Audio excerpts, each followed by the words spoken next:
Today's guest's first wife was a prisoner who didn't know she had chains. When he went to find his abducted daughter, the same system that enslaved her built a cell just for him. There are stories the world has heard, but the world has still not fully reckoned with. Not because it's not true, but because the darkness surrounding them has been powerful enough, organized enough, and ruthless enough to keep burying what the light keeps trying to expose. Iain Bryson has been telling his and his daughter Adelle's story. He has carried it onto platforms, his own podcasts and others, into whatever space would hold it. And today, we are pulling it into the light one more time, because a story this important does not need to be told just once. It needs to be told until the world can no longer look away. Welcome to Arise and Shine podcast. My name is Sherry Burgraff.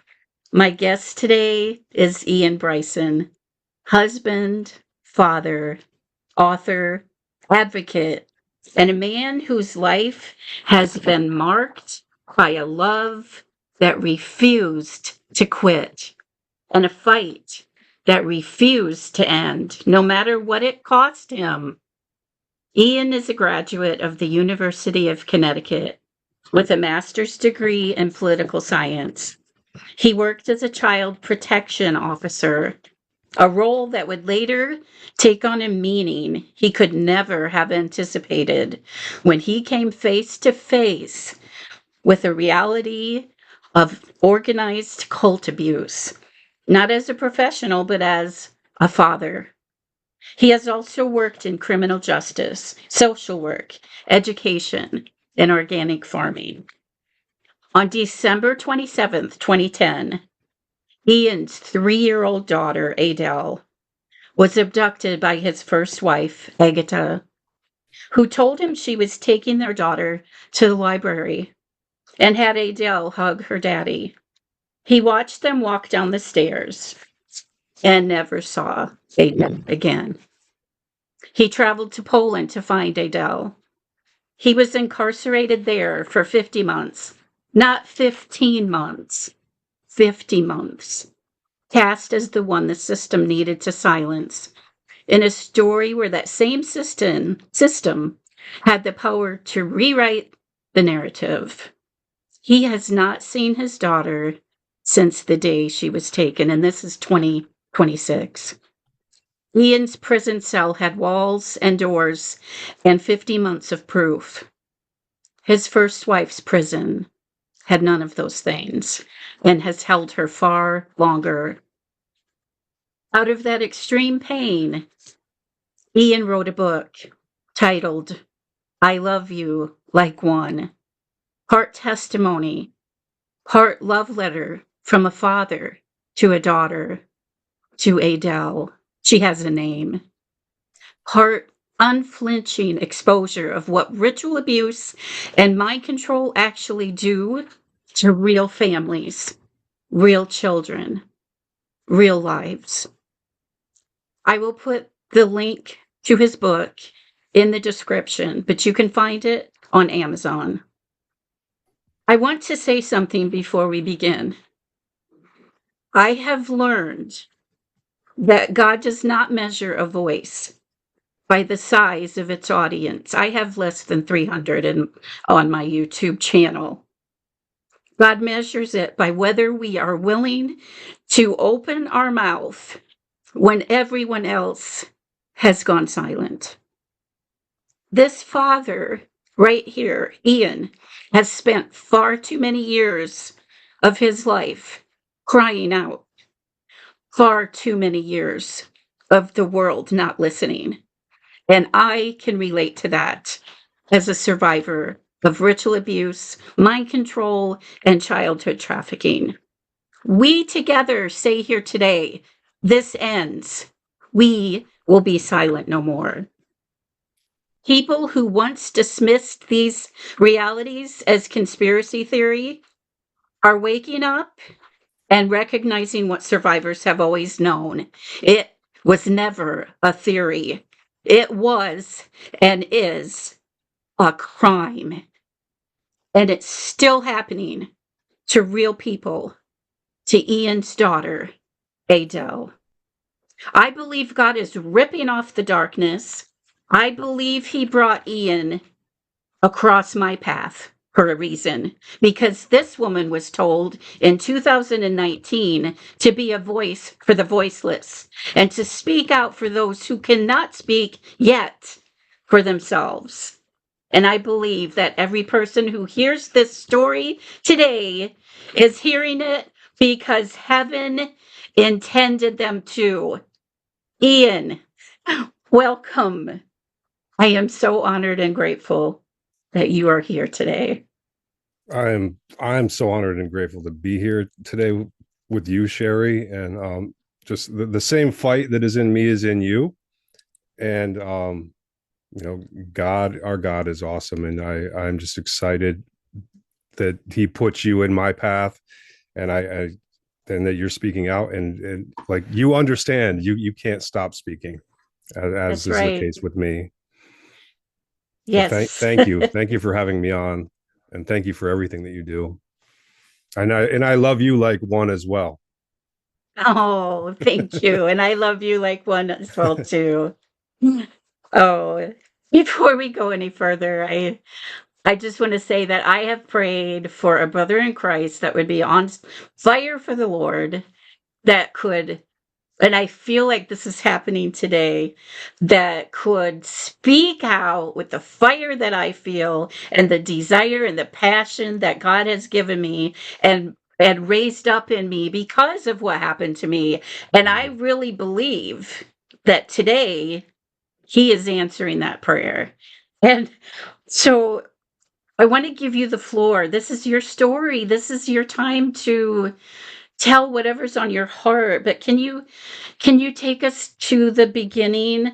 Like, who was Agatha, your first wife, when you met her, and what did everything look like before December 10th, 2010? So, I mean, when I met Agata, I was 27-year-old, fresh out of Yukon with a master's degree. I had traveled to Australia and did like a walkabout. I had no idea what I was doing in life. I thought I was going to go back to law school and get a degree so I could quote unquote help people. And but I was just kind of just just going through, just cruising, and yeah, a friend called me up and said there's some Polish people in the apartment next to his, and come check them out. And I drove down, and three people were standing on the street with my friend, and I got out, and as soon as I saw Agata, like there was just some way that I knew that she was going to be my wife. I knew, like, it was just this understanding that I had, and like I've never seen something quite like it, and just felt so sure. And she had a boyfriend, so like it was just, it wasn't something that I was looking for or that I would have like normally gotten into.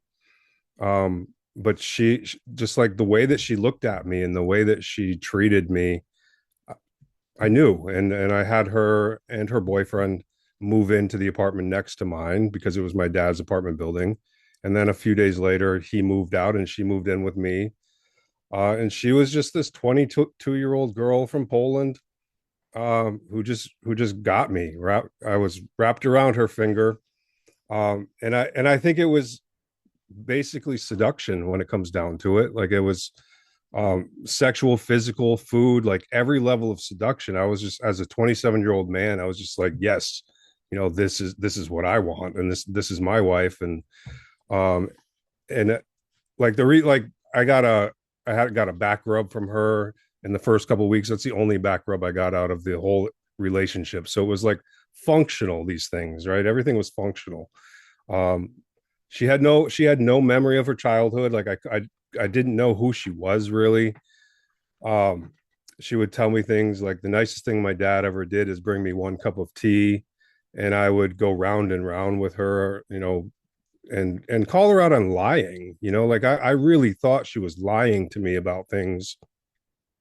And so I spent hours explaining to her, you can trust me. I love you. I'm not going to leave you.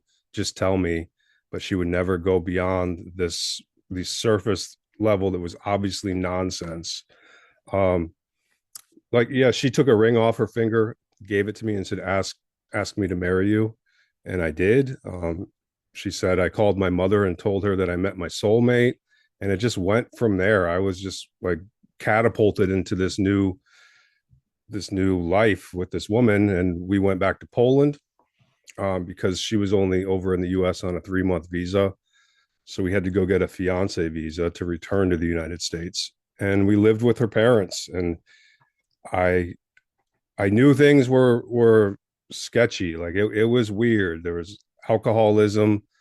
The way that I felt was totally off.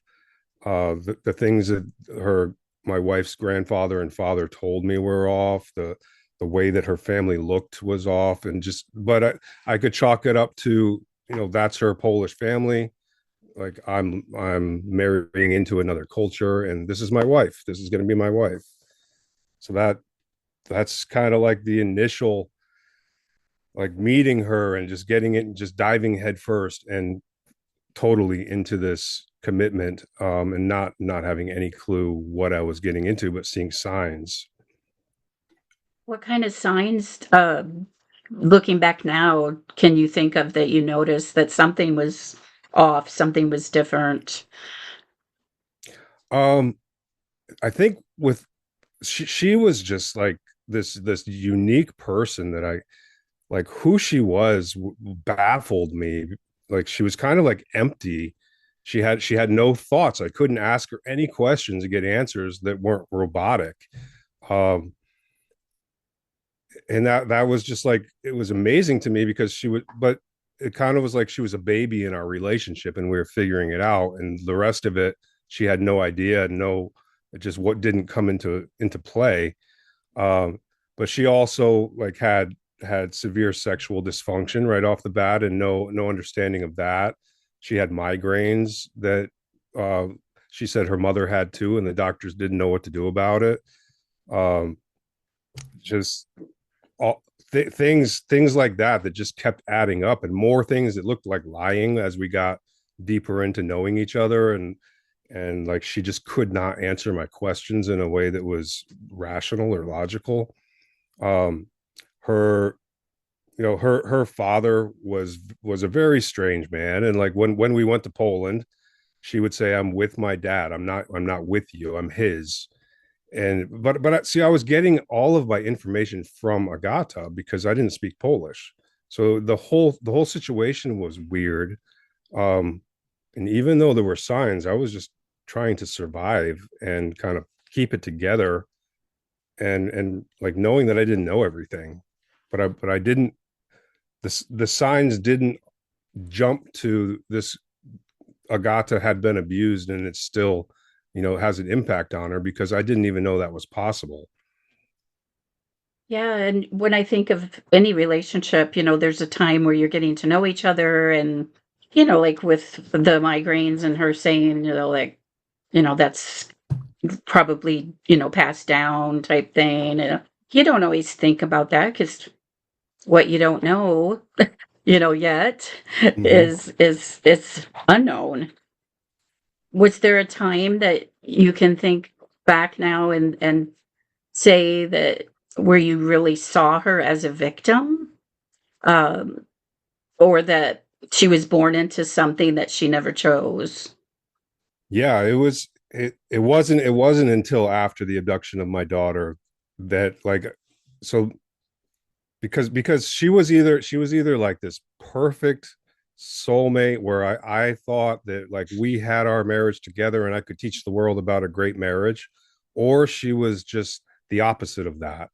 And so I was living with those cycles with her, and they like, it debilitated me, and I was figuring it out. Like I was figuring it out and getting rid of the crutches I was using to survive those moments and getting stronger. um but I really like just never had any idea the depths of what we were dealing with. until the abduction of my daughter. And then it just kind of hit me like, okay, now I get it.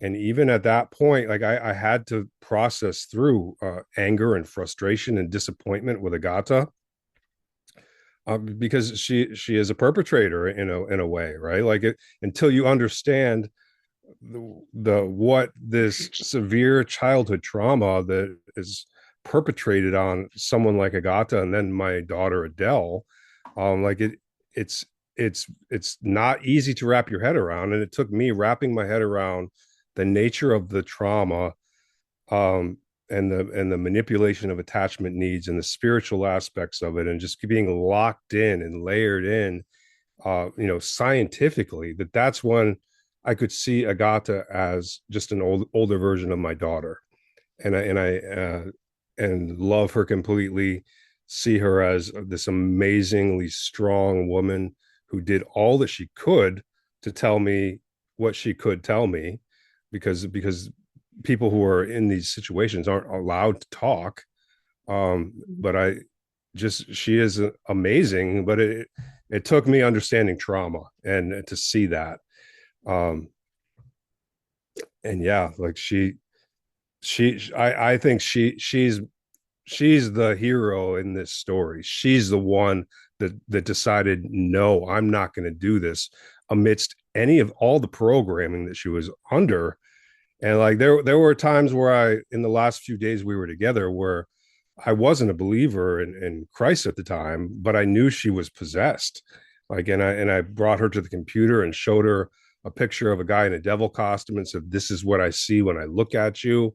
I prayed over her, and that was the first time I had prayed in my adult life, because of that's how scared I was, and that's what I was seeing. Um, Wow. but like I don't think you can understand the the depths of evil, um without either going there or with the Lord's help. Without, he needs to increase your capacity and take you along, because and as he does that, it's not frightening or scary. I think it's necessary to do that, but you can't just get a head knowledge of it. That's like saying, I can understand London from watching a show on TV. You can't do it without immersing yourself, and the Lord has to open your eyes to this. And at the same time he does that, I believe he opens your eyes to himself. That's amazing that even though you weren't Christian yet, you you were scared enough that you were able to pray over her Mm-hmm. and try to understand, there's something more here going on. Um, wow. I love how the Lord does it in people's lives. Would you want to walk us through the day that Adele was taken Yeah, for so those that's to that December 27th, 2010. So my family had been together for just under 3 weeks after they were in Poland and I was in the US. So we reconvened at our home in The Hague. And for this 3 weeks, my first wife was saying, "My family's a cult. I'm taking our daughter back to Poland." And I was just trying to convince her to get help. So on like December 25th, 26th, and every day before that, I was reaching out to people, telling them how terrified I am, telling them that Agata has our daughter's passport. She's saying she's taking her to Poland. I don't know what to do, and I'm also just spending the evenings when Adele was asleep, pleading with Agata to get help and trying to like logically frame it for her so that she would agree with me to go get another set of eyes on this. And it just nothing was happening.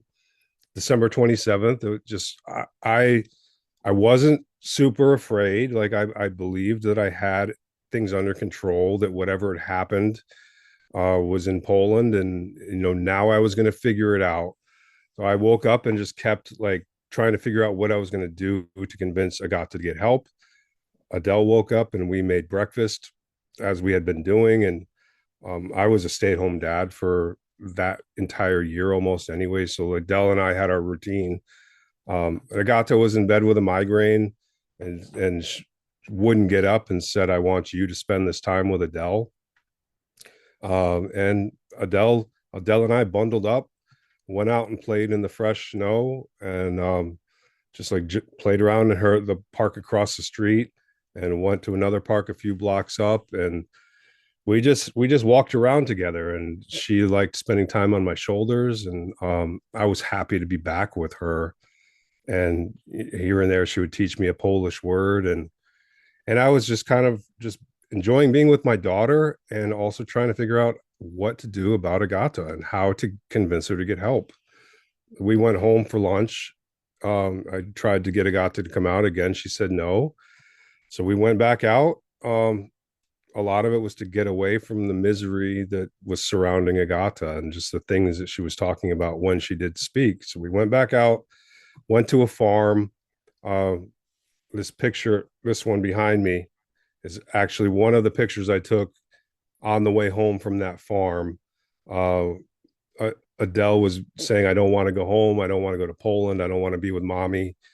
And we played this hide and seek game, which took a lot more time to get home than it would have taken if we were just going home. But I told her, your mother loves you. She's probably making dinner for us. We have to go home.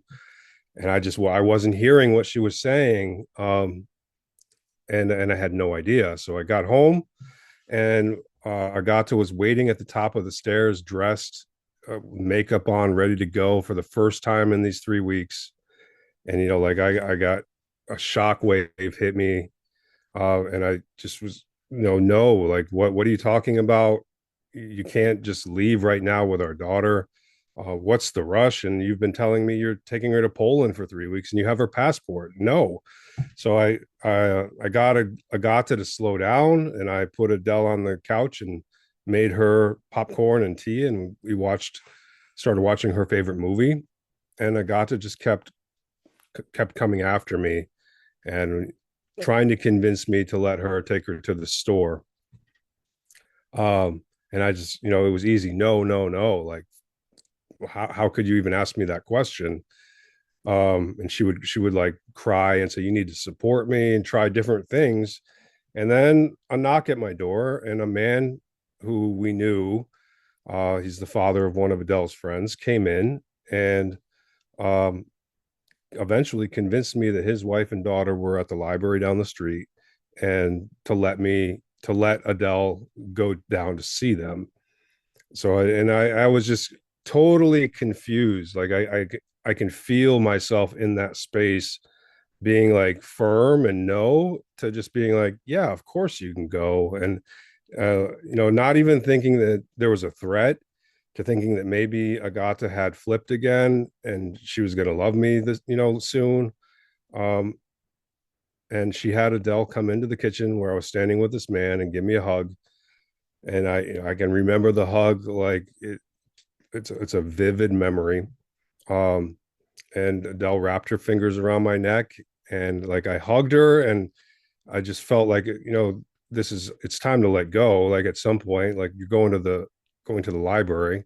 So I kind of like, told her I loved her, released from the hug, and pried her little fingers off of me, and just, thought I would be seeing them in an hour or so. And I watched her walk down the stairs, and that's the last time I ever saw her.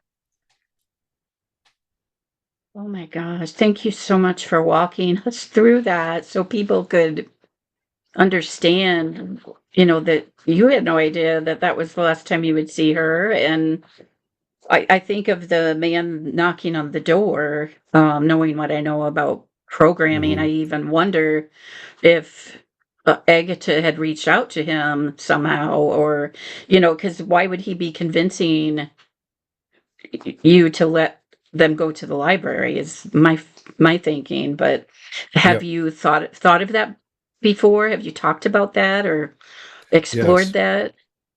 Yeah. So I don't, I believe that was abusing his daughter, and that he's a cult member as well.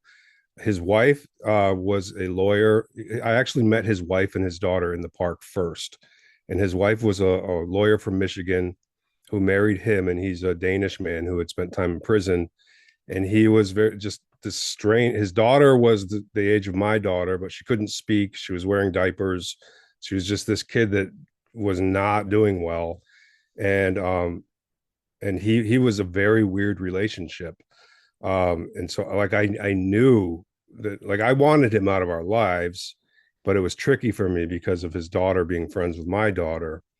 And Yeah, I'm would be. certain that there was some collaboration with Agata, and I don't know what his wife knows or didn't know. She might have just thought she was helping somebody, but I want her to know the story as well, because I think her daughter is at risk still. Um, but yeah, like he got on the phone with his wife and pretended that they were at the library and had this conversation, and so like that made it real for me. And then they left and went to the quote unquote library, and he left and said he was going to a bar down the street where he was going to pick up a paycheck from something that he did for them. And so like when I realized that they were gone, um, I first sprinted to that bar because I was following the leads, and the bar said, no, we haven't seen him in months. So I knew he was lying, and like I know he did play a role. I just try not to speculate about what he knew or didn't know too much. He could have been Sure. used by Agata as well, right? Or he could have been more involved. Yeah, I just thought that was suspicious because, it sounds like Agata was like so wanting to convince you to let her leave, and kind of desperate, and then it's like here's somebody coming to the door, and it's like trying to Mm-hmm. convince you to let Adele go to the library, and it just seems. And I don't want to make assumptions either No, because. and it changed from store. At first, it was go to the store to get some art supplies, and then it morphed into library to see her friend. So I think it was just, Mhm. if this doesn't work, maybe this will work. And and also like store to get art supplies. Like I I kind of feel like the bad guy saying no, no, we're not going to do that right now. Like because she's asking that in front of my daughter, and even though my daughter's Right. saying like I want to stay here with you, daddy, um, like it's still like this weird thing where she's Agata's playing a game in front of our child, and I have to keep putting up a wall until I didn't, and just missed it. Like I just completely missed it after she wore me Well, down.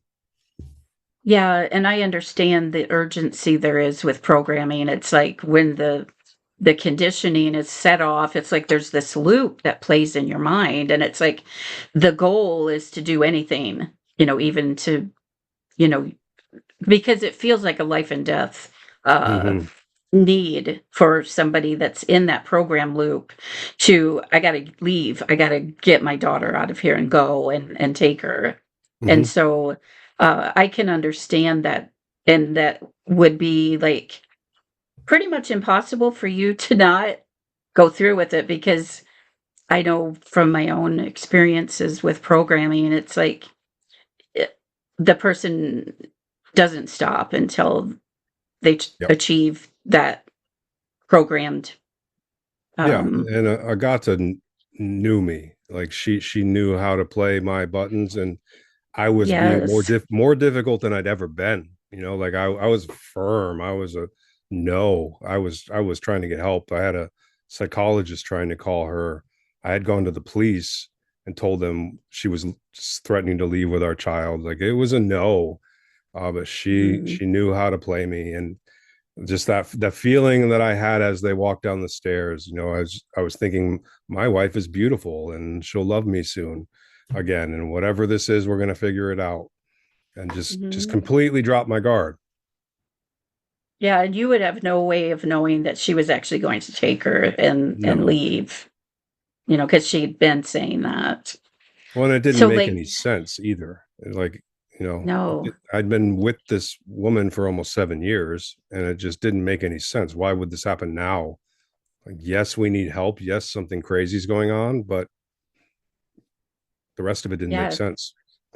it wouldn't at the time. It wouldn't. So, like, you have not seen her since then. Um, I saw in your podcast and on in your book that you did see pictures like on social media, but other than that, you didn't see her at all again since then, right? Adele, I haven't seen Adele since that moment. No. Um, I'm a pretty good researcher, so I can find, different pictures, and I know what schools she went to, and her family in Poland is like her father-in-law is constantly in the social media, or my ex-father-in-law, her grandfather, is constantly in social media. Um, and so they haven't been that hard to locate. So can you talk about the how long it took for you to realize, like, okay, she's gone, and then what made you go to Poland to find her? Yeah, so it was right after I gave her that hug and watched them leave. And then the guy left. I called my best friend, who was one of the people that I had been emailing, and we didn't talk about the details, but we I would tell him, my wife has lost it. And like, I'll ask her what's her favorite color, and she'll answer refrigerator. Like we talk in those terms, and he would kind of try to pep me up and say, you just gotta try this and try that and get help. And so I was talking to him and saying, it's happening again. I don't know what to do. And all of a sudden it just hit me, they're gone. And it was like, just like I was falling. Um, and I knew they were gone, and I knew that what Agata had been telling me was happening. And I just knew that we had to stop them from leaving the Netherlands. And so that I told my friend I had to leave, and I sprinted through the house and looked for clues that they were gone, because I didn't want to just like jump to the full blown conclusion, even though I saw it and thought that's what was happening. I had to go through the steps. So I went through the house. My daughter's blanket and doll were not there. So okay, that's sign they're not coming back, because my daughter's blanket does not leave the house. Then I ran to the bar where the guy said he was going. He hadn't been there in months. Then I ran to the library, which is right next to the police station. The library was closed. So from there, I went to the police station, and they were closed. I pounded on the door until someone came out and saw me. And the police station was just ridiculous. One woman cop said, you should have been paying closer attention. They're just like, what do you want us to do? And I'm like, I just need you to stop this child from leaving the country before it gets any further. Just stop it, and evaluate her now. And they wouldn't even take a report. So I went home and dealt with the embassy and my family, and the embassy said it's out of our jurisdiction. One duty officer said, I recommend that you, if your daughter, and you can find your daughter, re-abduct her and get her to the embassy, and then she'll be evaluated. And like, I was just in this crazy impossible situation, sitting in the Netherlands in our apartment by myself. My wife just turned out to be like the opposite of what I thought she was. And but I needed to get my daughter evaluated, and I went for 4 months trying to talk to the world, trying to convince my parents, who didn't believe me. And after 4 months of reaching out and going through the legal process too, I filed a report and a request to go to court with the Secretary of State under the Hague Abduction Treaty, uh, which legally you can't just take a child from their country they live in to another country. That's what this treaty is. But the cult got around that by saying, "Look at Iain," as they scampered off with my daughter. And so yeah, when the U.S. Secretary of State told me this is going to take up to 2 years to get this into court, I just said, all right, like I can't. I've waited 4 months. Like, this little girl is my world, and I'm her father. Like, I I don't know what anyone else would do, like, but I can't wait any longer. So I was living with a couple friends, and I, processing this with them every day. And I was still like, my faith was young, and I knew that I needed God. I knew that I was reading my Bible, and I was praying in the way that I knew, but also like, this is my daughter's just abducted. To to lay that all into God's hands at that point, I wasn't there yet. Um, so I got to the point where I was just like, no one's listening. I need to make them listen. I'm going to make them listen. And I sold my car in Connecticut, flew to Amsterdam, rented a car, drove to Poland, and there's a lot of details in there, but basically what it came down to was I'm going to put myself in the middle of this, and they're going to listen to me, and therefore they're going to do a child abuse investigation. And I was just dead wrong. Like, not only could people not understand me resorting to the level that I resorted to get the attention, but they didn't care about why. It just focused all back on me the entire time. And my father-in-law, as the court that went to initially, his best friend is a judge there, and that person is also my wife's Agata's godfather. And it just went from there. The interpreter they gave me could barely speak English. My mother had the ear of the embassy and those people, so those people weren't believing me or listening to me. um, and I just got completely railroaded. I wasn't allowed to call witnesses on my behalf. I wasn't allowed to question my first wife or her family, and when I tried, the judge banned me from court. So like I just learned every step of the way that, so like, this is against me. I'm not gonna get anywhere here. um it was excruciating. That had to be because you expect people to listen when a child's been abducted and, like to do something. And then when no one's doing anything, when did you, I mean, what was that like for you? Like realizing, oh my gosh, they're involved in all of this and it, preventing you from I mean, doing what you, it stripped away my hope in the world or in people, is what it did. But I never gave up, because I just thought, like, I'm gonna hit every opportunity that comes across my plate, and I'm learning as I go, and seeing that, hey, I don't think any of this is going to work, but I got to keep firing away. And I wrote letters every day, to Child Protective Services in Poland, to the courts, to the prosecutor, to people in the United States, just crying for help. Um, but at the same time, like, as the months went by and they weren't opening the door and saying, "Sorry, Mr. Bryson, here's your daughter," like, I started to just, not stop fighting that way, but stop having hope that way. And just going to hope, the hope that's in the Bible, the hope that our God gives us, which is the only answer that I can see that is going to work. It's yeah. the only way. But it took me trying every other way, and eventually I learned that lesson.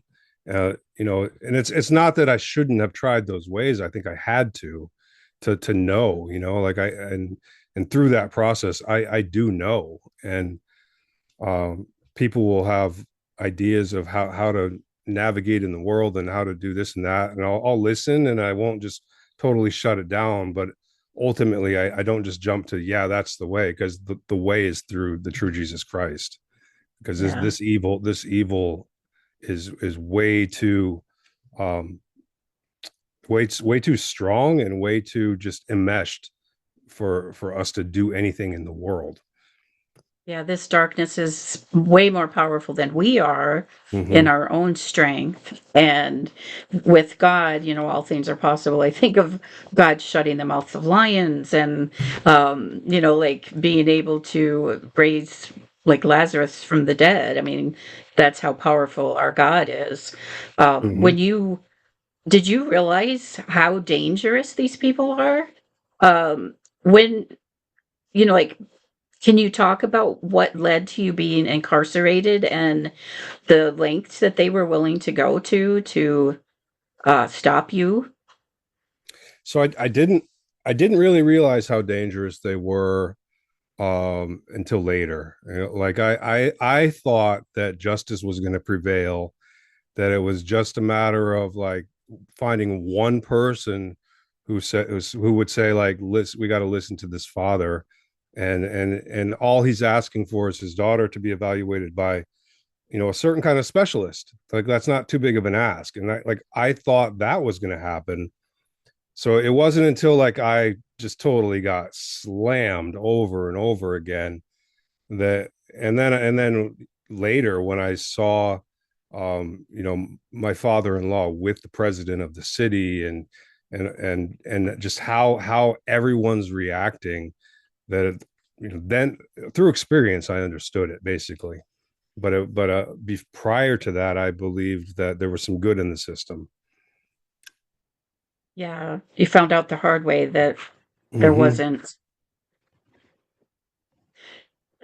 Because of the darkness that there is with all of this, um, what gave you, I know God is the answer, but like, how did you keep going? I mean, you were incarcerated for 50 months. What kept you going while you were in there, and what was it like being in there? Oh, so I mean, what's kept me going, uh, my little girl more than anything. Like that that responsibility, that duty, that love, that just like that role, being her daddy, was like the role that woke me up and in life, and showed me what I am, who I am, how to love my wife, even, you know, what love is. I didn't really understand before her. So like to take that away from me was the wrong move on evil's part, because like I am just going to turn everything that I am into saying no, that's not going to happen, and that's what basically happened, is the process of that. um but like it's my daughter that keeps the fire lit under my butt. But then as I go, and my eyes are open to the world of evil, and how wickedness is everywhere, and I know lots of survivors, and I know lots of people who are fighting for their kids, um and in that process I've also learned who I am in in in the truth, in Christ. But it wasn't because I was looking for like an answer, or to be relieved of my pain. Or I was looking for an answer. I wasn't looking for relief from my pain. I wasn't looking for like a distraction. I wanted the the power that is stronger than this power that I had, that just stole my daughter. And that was like I memorized scripture as a kid, and just kind of drifted away from it, because the church as I knew it wasn't involved in anything real or deep, or like they didn't really believe what they were reading. So I just kind of wrote that off until evil dropped on my lap. And then I'm like, oh, okay, this God says he hates wickedness. He says, ask anything in my name, and I'll do it. Like that's the only thing that I need. And like that's what I need. That's what everyone needs, really. But it just took me down that path. Like as I'm going through the world and being this door shutting, I'm also in a cell 23 hours a day with my Bible. And so I dove in head first and tore it apart. And you know, didn't have YouTube to listen to someone else tell me. Right. It was just me studying this book like I've never studied any other book, because I've never had the time to do it. Or you know, like being incarcerated is a unique experience. But yeah, that just going into my Bible and praying, and the more that I go in, I see that this is the exact answer to everything that's plaguing me and troubling me. And then just going all in, just you know, going all in. And that's a process too. It's not, you can't just say, all right, Lord, I'm all in. Like Right. It that's is a a step. process. But then you're gonna, he's gonna have to take you there, because you can't do it on your own. Yeah, the love of a dad, the love of a father. Um, I can remember losing custody of my 3 children for 2 years, and I literally thought I was gonna die. I felt like I don't know how I can get through this. And I even got to see them, Yeah. even though I'd go there and sometimes they didn't want to see me because of what they were being told. But in Horrible your too. case, yeah, it is. But in your case, you didn't get to see Adele at all. And like all these years, your story, just this past week as I read some of the stuff in your book, and I Love You Like One, and it's on Amazon for people to find. It is a father's love letter. I saw a picture of God the Father in your story, and also as I wrote a song, and I was so touched by your persistence, your love for your daughter, that I was overwhelmed with something that I needed for my own healing. And as I was writing the song, um, God showed me the picture of your love and your persistence and your fight to go after your daughter as the picture of Jesus. And I want this to come across in this podcast, that Jesus left the 99 sheep to go after that one that was lost. And I don't know, it wasn't me that came up with that story, that picture, but as I was writing the words to the song, I Love You Like One, the Holy Spirit brought that out. And I was like, oh my Lord. Literally, it was like, and for survivors who um, don't know that kind of love, and they don't have someone to protect them. Like, I mean, you did everything you could, Iain, to protect your daughter. You had no way of knowing what your first wife was into.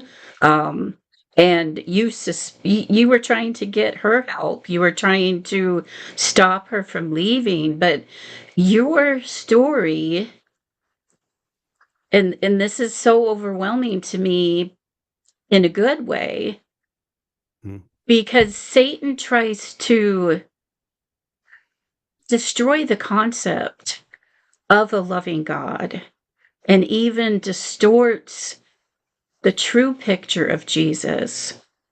And for any survivors that have had people pose as Jesus and rape them and do horrific things to them, um, my prayer has been this week that Iain, your story and the true picture of God's love will come through in a way that brings much healing, and that they come to know the true Jesus Christ. And I'm going to show the video that I made to go along with the song, and I didn't know when to do that, but I really feel like this would be a good time to do that, even though you're not finished telling more about Adele and about your story. So um, I just got to say, Iain, I feel like, I know you said the words that Agatha is like the hero in the story, but I gotta say, I think you are. I think you are the hero in this story, because you are the father who went, but no matter what the cost, and you spent 50 months in a prison. Um, and I know the prison that Agatha has been in. I've been in that prison myself. And I know that Jesus came to heal the brokenhearted and set the captives free. And Amen. I'm gonna find that video so we can play it.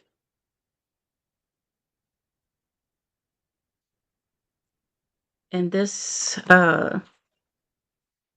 this song, I know, is like a father's heart, like as if you, not that you wrote it, but I felt like I saw your heart and I heard your heart.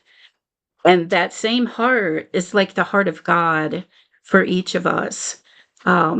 He wants people to know his love is relentless and his love is for everyone.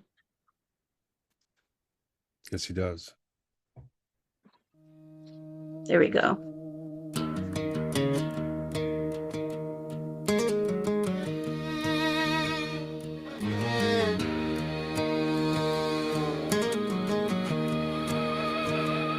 It was 2 days after Christmas, you were going down the street.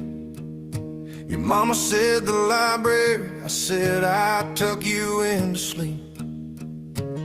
I never got to hold you, I never got to say goodbye.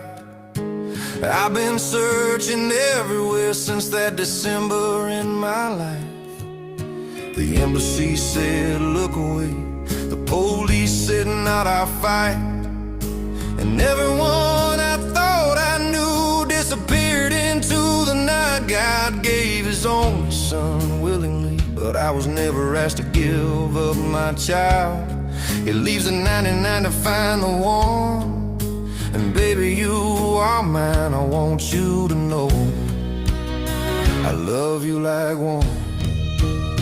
I love you like one, like your mama used to say. I love you like one, every single missing day. I have never stopped looking, I will never stop to fight. I love you like one, Adele, I have for my whole life. I love you like one, Adele, I have for my whole life.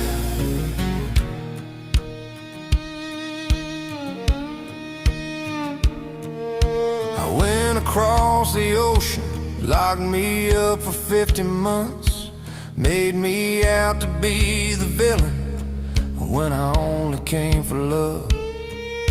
I watched you grow through pictures that I found on a cold screen. 1,000 miles and 1,000 lies between your face and me. And not a single soul on earth said I believe you and I'll stand.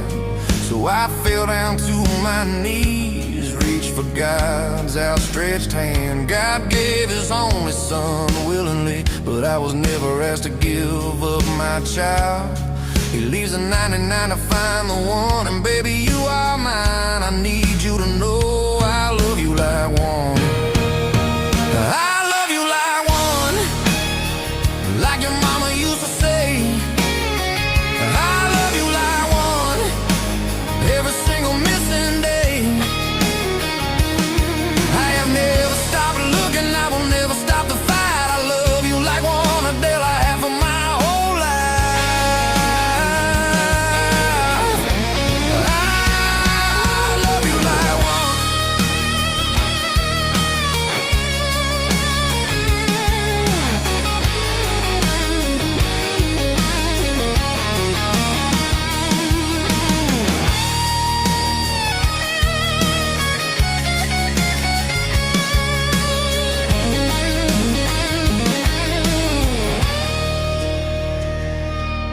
To everyone who looks away, who calls it too impossible to be true, I came nose to nose with the darkest evil, and I'm telling you, it is real.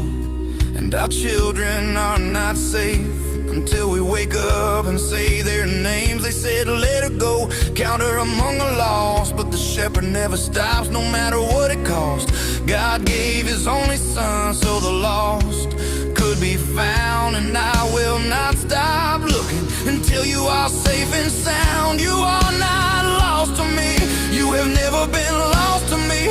Your mama was the most extraordinary soul, a little girl who had no choice, a mother forced to do the unthinkable. Baby, she fought to find her voice, she loved us both the only way she knew how. In the dark she said I love you like one.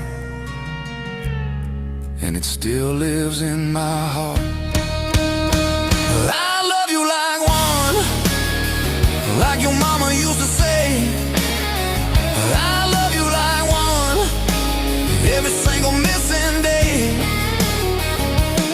Evil cannot survive when it's dragged into the light. I love you like one, and I'm still here, still in this fight. You are sufficient to be the purpose of my life. For 1,000 lifetimes over, you are worth every sacrifice. The 99 could not make me stay. You are the one I left everything for. I will keep searching until that day when I find you and loss is no more. I will never stop looking. I will never say goodbye.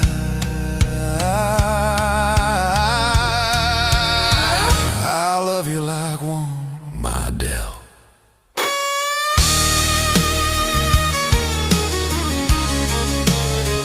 Love, Daddy.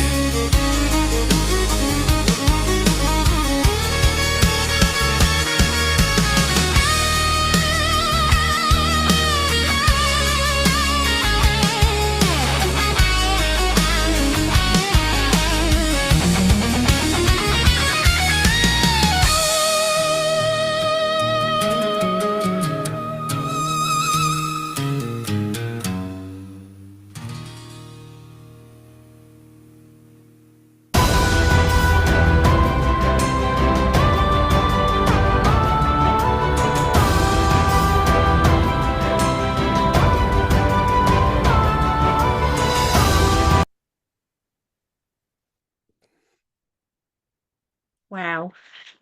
Yeah, wow. And thank you, Sherry. That's just, I can't even describe like what that gift and just what you put into that and what it is. Thank you very much. Thank you, Ian. Ian, you refused to stop fighting. It's hard to form words after looking at the pictures. I took pictures of her and of you, and some I just filled in, but this is a very real person. You know how you hear stuff on the news and someone was abducted, someone's daughter, and it's like she has a name.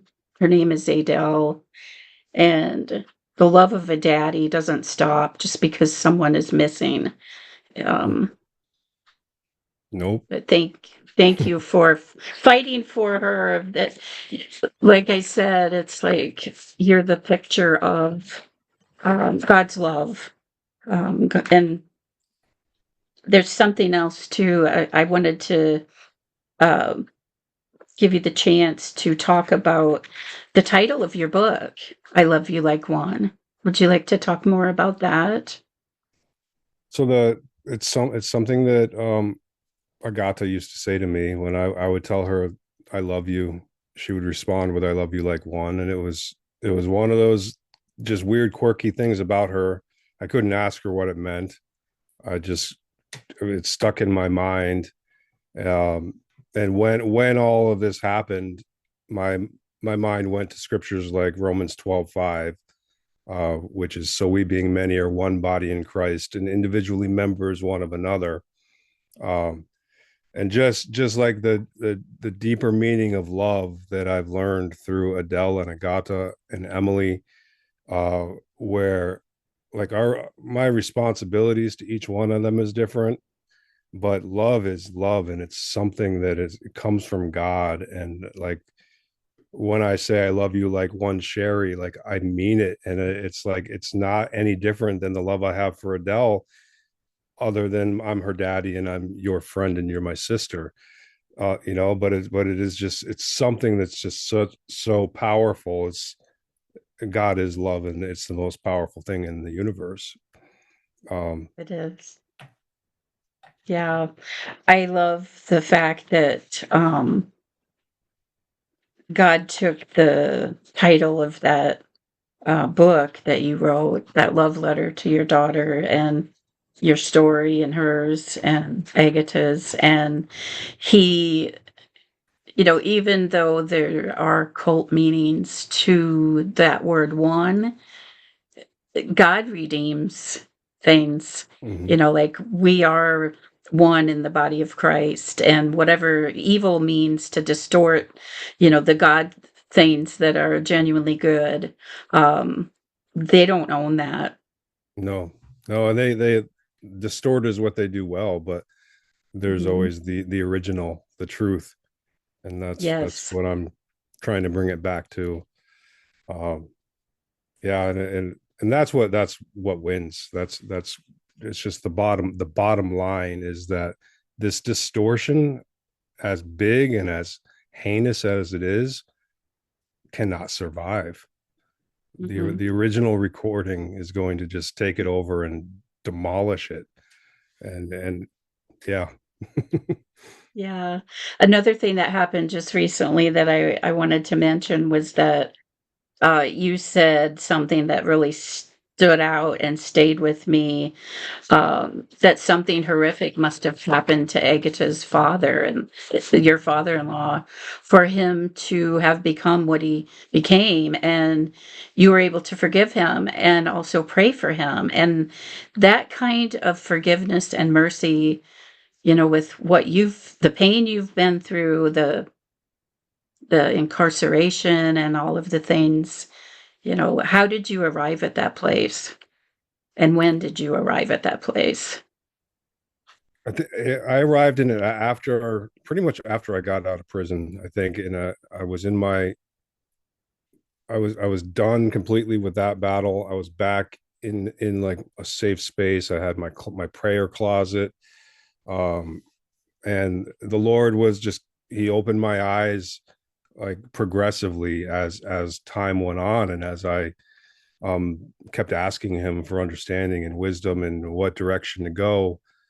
It doesn't all happen at once. It's progressive, and it got to the point where like I had very strong feelings of disdain and hatred for the perpetrators of these crimes, and just I felt justified. How could I not? And the Lord kind of just asked me, but what about love your enemies, pray for those who persecute you, forgive or you won't be forgiven. All of those things, and it seemed impossible. Um, and I just on my knees asked, I want to forgive him. I do forgive him, but show me how, because it's saying the words didn't make it happen in my heart. Um, and it's still ongoing too, because the abuse is ongoing, so I have to work on it daily. But uh eventually, like, it became easier to forgive because my understanding was enlarged to where like I could see him, my father-in-law, in the same way that I could see Agata, like as a young girl, as a young boy. And to make someone who is going to demolish the most precious things that God has given us, that's not done just by series of personal choices. Like, this man was put in bondage intentionally, and a bondage that most people cannot understand. And I understand it because I understood Agata first, and then therefore it naturally led to him. And it was way harder with him to forgive and to just desire that forgiveness. But I think what it came down to is, this is what God says I need to do. This is what, therefore, this is what's going to work, or what the process is. And so I'm going to do whatever it is God tells me to do, because he has the answer that I want. And so he's what I want, and I don't understand how it all works, but I do know that I need to desire what he wants, not what I think I want. And it just went prayer and fasting and asking him to uncover that and take care of that. And he has, Yeah. for the most part. Like, there's still that juggling of, it's still happening and I'm exposing him. So every time I make a video about him, I have to pray about it and kind of sort that out within myself, what I'm doing and why I'm doing it. Because I hope that he can break through the bondage he's in and choose the Lord. I don't have any personal animosity towards him or any of these people. It's just that what they're doing has to stop, and it will stop. Yeah.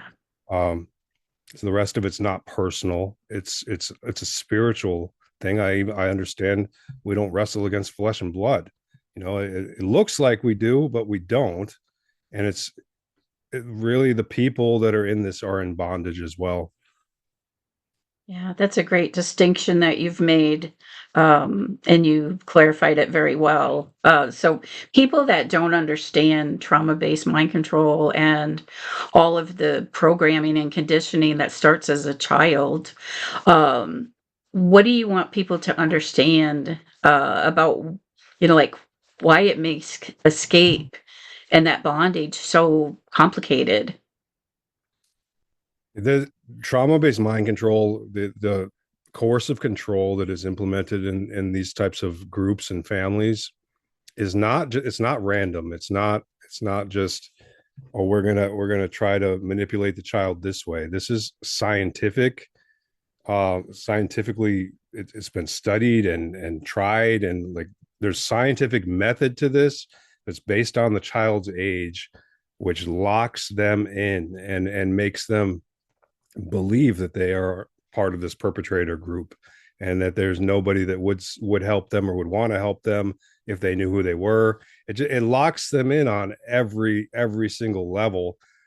And also the amnesia barriers that are put up, like they don't even know what's happening because of the trauma and the way that it's compartmentalized and used to control them and who they are. Like these people don't even know what's happening. They might get glimpses like Agata did, but other than that, I think for people who don't understand trauma-based mind control or dissociative identity disorder, I like Agata was trying to show me before I knew what was going on, through some television shows like Fringe. I don't There's a show called Fringe where there's two versions of Olivia, a character, and she doesn't know, they don't know each other, but they're like working against each other. Severance is a new show where like the mind is cut off to go into work, and there's a work person and a person at home, and they don't know each other. So like sometimes seeing a picture like that can help people to understand, but it's the blocks that are put in the brain and the mind are intentional and deliberate to create splits in a person to where uh, basically a switch could be flipped in Agata, and she would go from warning me our daughter's going to be taken to a cult to doing it, and not having a choice in the matter at all. And there's no choice in any of this, or very limited choice. Like I don't know how some people get out and how some people don't and all of that, but the intention of it is to eliminate choice for the victim. Yeah, and they purposefully engineer the programming and the splitting, whereas, like a person that's sexually abused as a child under those conditions only without cultic criminal networks, Mm-hmm. that is organic dissociation that happens as a direct result of the abuse. But these people have learned how to purposefully engineer it Right. to wall off the different parts of the mind to be used, like this part does this or this part does that, and they're walled off from each other. So it's the walls similar to the prison you were in. It's every bit as much a captivity. Yes, it is. Yeah, it's like trying, like when I was locked up and the door was closed, it'd be like trying to find a way out of that. Like you are that much locked in. It's a good analogy. If not more, because you don't know you're locked in, maybe. In the case of mind control. um yeah, there's the physical, and then there's also the mental, where people are actively keeping you locked in and eliminating your doubts and reprogramming you on a constant basis to make sure that you're not glitching out of where you're supposed to be. And there's such a disconnect that they do, like, from the person's own emotions, their own thoughts, their own beliefs, their own body, their own autonomy and identity. And it's done specifically to make them like robotic Yeah. and just live on automatic. Yeah. And that's like kind of getting to the realization that Agatha did hate me and she did love me. And like both of those things were real and separate, and both of them very powerful and as real as the other one. Like that's hard for people like myself to wrap our heads around. I think, like it's yeah, it's important to understand how the trauma works and what it does to a person's psyche, and how it can be used intentionally to create these separated personalities that are under control of the cult system. Yeah, and both of those things are true at the same time. For instance, like with healing, um, there can be a part of the person that is like afraid, even of a safe person, just because of the trigger trauma responses, and like, I don't want you to come near me type thing. And then immediately, if that person leaves, then it's like there's another part that's like, no, I need you, I love you. And so those things can be true at the same time, like the love hate, or the I need you, get away from me, like hold me but don't touch me kind of a thing. Yep. And it's very sophisticated, it's very complicated, but God, for me, has made it so that it all boils down to this. It's like that those parts of the mind are a child that needs God's love and needs safe people and people that they can trust, and be away from the cultic network long enough to get the support that they need to have the healing. And God makes ways for that to happen. I'm living proof of that. Yes. So there's hope for anyone. So right now we're living in a moment of exposure, the Epstein files, lots and lots of survivors coming forward and voices rising. Um, what gives you hope that the world is in this um, place that I believe that the Lord of Heaven's armies is exposing this darkness? But what gives you hope that there's that your daughter can be found, that she can, and Agatha and all of the people out there, the other survivors, that they can have that same escape and awareness. There's like this, I think this whole process the last 15 years has taken me down a path where just having the epitome of evil as close as it could possibly be, and then therefore saying yes to God and taking steps down that road.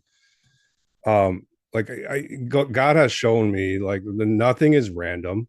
Like he can use these things for his purpose. He will turn beauty to or ashes to beauty.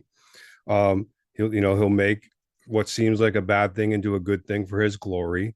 And I know my little girl. I know Adele, and I know that she wasn't created to be a slave in this system and to have her children in the system. Like, and God has just kind of given me that understanding. And I think it's just through the truth in his word where he says over and over again, believe and ask in prayer, and I will do it. And I hate the wicked every day, and I'm going to cut them down. I'm going to put out their light. Like I just going through this and being so close to it and having something so precious tied up in it. Like I know that he's going to answer my prayers. I know that he's going to put out the lamp of the wicked. I know that when it says all things work for good to those that love him and are called according to his purpose. Like, this is his purpose, is to set the captives free. And I love him because of who he is, and that he's going to do that, and he is the truth, and all down the line he's the answer to everything that I need. But it's just like that relationship and that journey, that like I know it's not only my daughter, right? There was, I mentioned God opened my eyes at different periods of time. There, like when I was in prison in Poland, it was just Adelle, Adelle, Adelle, Adelle. When I got home to my desk, God just opened my eyes, and it was like, wow, it's like everywhere. And my purpose isn't just Adelle. My purpose is to serve the Lord, and the Lord takes care of Adelle. Like I need to do what I'm told to do, and he will do what he says he will do, and but it's been that relinquishing of, kind of like Abraham and Isaac, where I like, all right, God, I'm going to put Adelle in your hands, and I'm going to turn to you and draw near to you so that you draw near to me. And so that my prayers are the type that are in faith and are answered. That's my desire. And I just believe he is who he says he is. The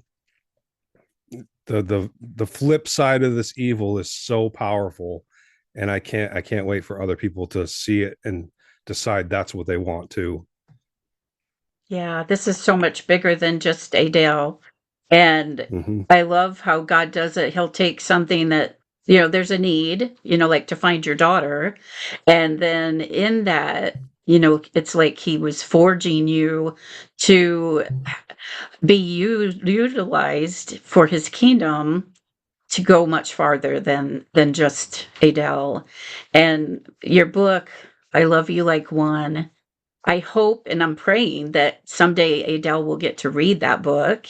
And until then, what do you want her to know about what happened when she is finally able to read it? What would that be like for you to even know that she read it?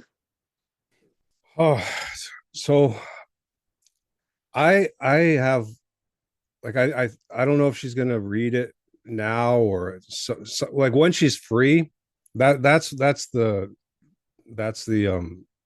the measuring point for me, is when she's free and healing. Uh, her knowing me, and knowing like what my story has been through this.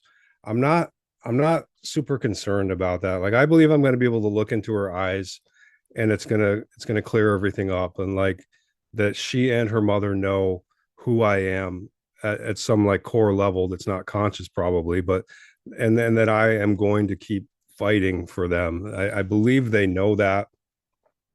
And like I used to, when I pushed Adele on the swing, um I didn't teach her to kick her legs because I didn't want her to learn yet. It was one of the best times, me pushing her on the swing and singing to her. And like I would push her higher than anybody else, because I had a relationship with her that was unique to, like, we were tight, and I could communicate with her and say, just hold on, Adele, don't let go. And I knew she wouldn't let go. So, and that there was actually a time where she slipped off and held on, and like proved that to me. But like that's, I just hold on, just keep holding on. There is, our God reigns, and he is sorting this out, and there is nothing that is going to stop that from happening. And there, I know that there's a piece of Adele that cannot be touched. And just hold on, and we are coming from you. The cult is not as strong as they think they are. And like I love my daughter, like, just it's indescribable. And when this first happened, I made an analogy, like, if someone gave me the choice, push this button and it nukes the world, but it saves your daughter, would you do it? And it's like, yes, 100%, I'll do it, because that's my responsibility, that's my person. And like that's drastic, but in a way that's what it is. Like, this evil has to go, and not only for my daughter, but for all of these children and all of these adults who are speaking out, who were children and are crying out and saying no more. Like, as the children of God, uh we are powerful, and when we stand together, nothing is going to stop him. We that's I am blessed. I don't regret any of it, and I know that God is going to sort it out. And that's difficult with my man brain sometimes, but when I keep myself focused on the truth in his word, um it really gives me a joy and a peace that is beyond understanding. Yeah, there's nothing else like that peace, is there? No, there isn't. No, if I didn't have that, if I didn't believe in it, I'd be back in Poland with a machine gun, like, because I'm not afraid. It's just that this battle is a spiritual battle. It's a spiritual war, and we are on the side that easily outpowers the other side and easily crushes them. It's just our side has to see it and say and decide that that's what we want more than anything else. Like that individually, that's what it comes down to is, do you want this fool's gold over here, or do you want this real the truth, right? And the truth Yeah. is, it's the bad side of it's hard, but the good side of it is everything we've been looking for. hmm I've had the pleasure of meeting your wife, Emily, and she is one of the most loving and compassionate people I've met. Um, how did how has all of this affected your marriage with her? But also, I know that she's supported other survivors and the fight for Adele. Um, can you tell us more about Emily? Yeah, I mean, she walked into my life right at the point where I was the most sure that I ever was, that I would never remarry and that I was just going to be a monk and go that way. And she walked into my life, and like I rejected it. I was like, but the more that I got to know her, and even like initially, I knew that I was supposed to talk to her. And then as it went, I was like, Lord, what are you doing? What's going on here? And but I got to know her. She wasn't a believer. I gave her a Bible and just let her figure it out on her own. Like, I didn't preach to her. I didn't do anything. She would ask me to read to her sometimes, but it was just like the story, my story, of my daughter and her mother, and that evil, and that with the Bible just woke up Emily, and it was God's plan, of course. Like, Emily was this amazing woman of God that just didn't know it yet. And yeah, we've just, like, one of our first experiences, and we were committed to each other.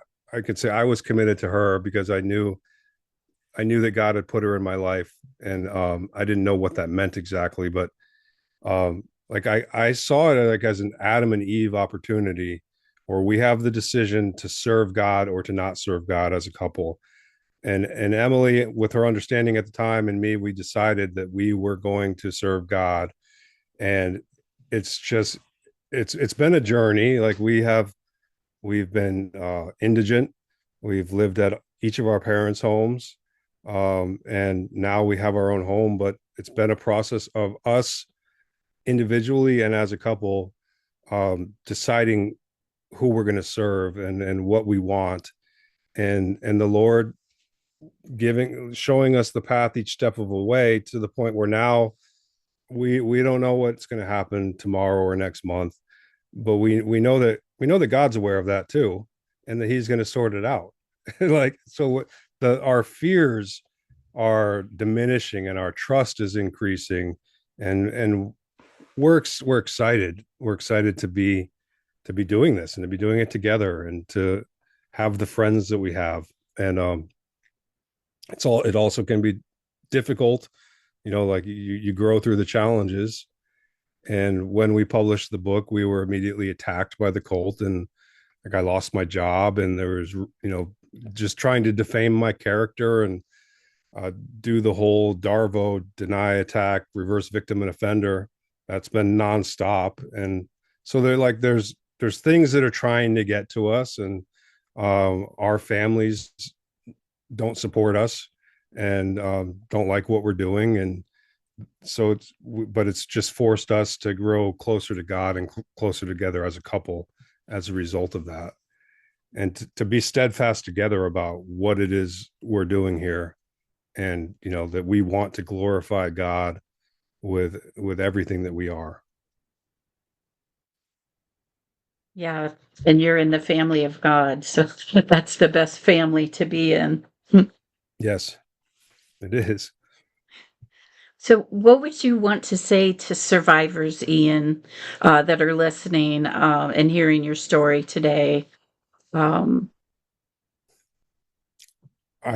survivors like you are some of the most amazing people I have ever met, that I didn't know exist before I found out my daughter was going to be a survivor. And then all of these amazing people started just opening up to me and becoming my closest friends and allies. And we are on the side of victory, and I believe that we're on the cusp of that victory.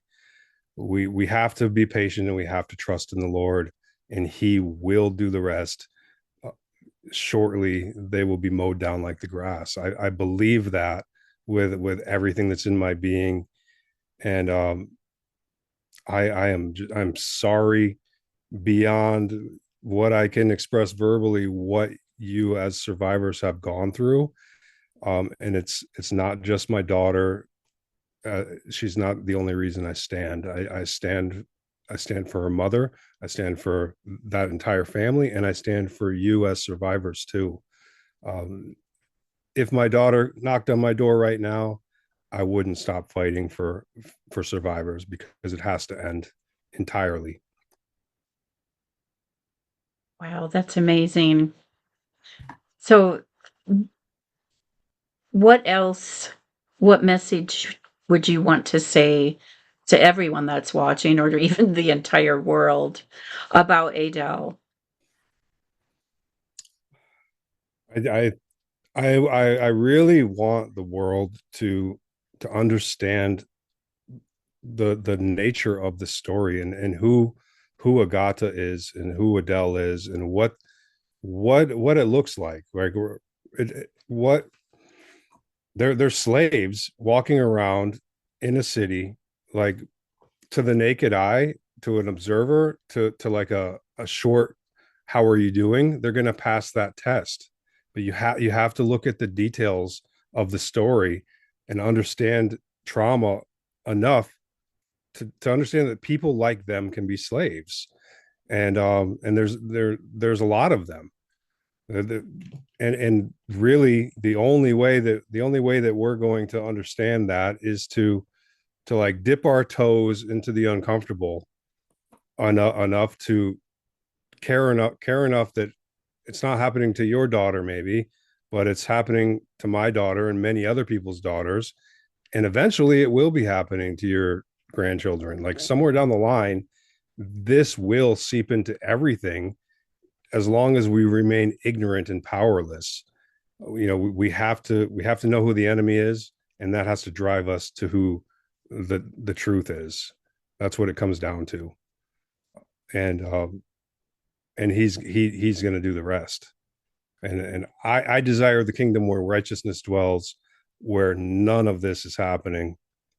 And that's I don't want any of this. As long as ritual abuse and mind control exists, there's nothing like good enough to take our focus off. Hey, ritual abuse and mind control exist. Like that has to be the bottom line. Before we proceed, that has to be eliminated. It's unacceptable. Amen. How can people find you? I have the I have your YouTube channel up. I can put the link to that in the description. So Is the there easiest way is the website, iloveyouLikeOne.com. And then through okay? through the website, you can get to Facebook, Instagram, YouTube, and everything else. And even Great. links to Amazon through the website as well. So they're all there too. Yes. And Well, people can reach out to me. I love meeting people, and just I have people tell me their stories all the time, and like this is happening at a rate that is just it's ridiculous. It's ridiculous the amount of people that have been hurt by these predators that are amongst us. yeah, I agree.